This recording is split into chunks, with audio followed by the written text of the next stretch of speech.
Hello everyone, আমি কোয়েল আর আমার me ব্লগসে তোমাদের মোস্ট ওয়েলকাম। আজকে মানডে, সপ্তাহের প্রথম দিন চলে এলাম একটা মিনি ব্লগ নিয়ে তোমাদের সাথে। তো অফিসে এসে একটা ব্ল্যাক কফি নিয়েছি, নেওয়ার পর দুপুরবেলা আমরা আজকে লাঞ্চে বেরিয়েছি। লাঞ্চে আজকে বাড়ি থেকে কোনো খাবার আনিনি, বিকজ আজকে এইচআরের বার্থডে।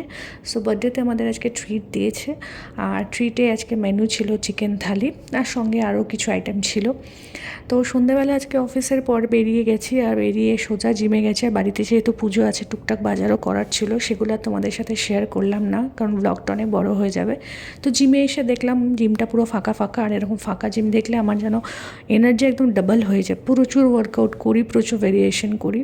আর যেহেতু প্রত্যেকটা দিন জিমে যাওয়া হয়ে ওঠে না আমাদের, অনেক সময় লেটে পৌঁছে যাই বাড়ি, তো তখন আর জিম যাওয়া হয় না। দেখতেই পাচ্ছ কীরকম ঘেমেছি। তো বাড়িতে আসার পর আর আমরা পুজো টুজো করলাম, তো যেহেতু আজকে নীল ষষ্ঠী আর ওপরে মানডে। আর রাত্রেবেলার ডিনারে আজকে ছিল সাবু মাখা। তো গুড নাইট।